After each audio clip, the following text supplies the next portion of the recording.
Ыбырай Алтынсарин әңгімелер жинағы «Талаптың пайдасы». Петр Великий деген осы күнгі ақ патшамыздың бабасы бір күні шіркеуде тұрғанда, көп адамның артқы жағында үңіліп патшаға қарап, бөркімен қалқалап қана бір нәрсені сызып тұрған балаға көзі түседі. Мұнымен бөтен кісінің ісі жоқ. Жалғыз ақ ақылы кемел патша сол бала екеш балаға да көзін салып тұрған екен. Тілек болған соң жұрт екі жарылып патшаға жол беріпті. Сонда патша тұп-тура манағы балаға барды.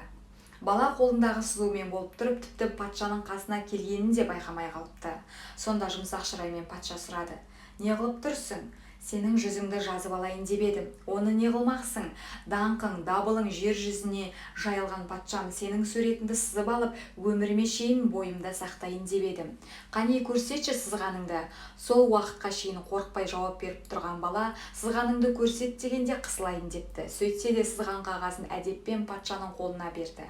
Қараса сурет реушті де емес, әйтеуір өз білінше сызған сызық. Бала ол күнде сурет салуды қайдан білсін? Солай да болса, әлемге ақылы жеткен патша баланың талапты, зерек екенін аңғарып оқуға бергізіп, ақырында сол бала бүкіл орыс жұртына даңқы шыққан Макеев деген суретші болған екен.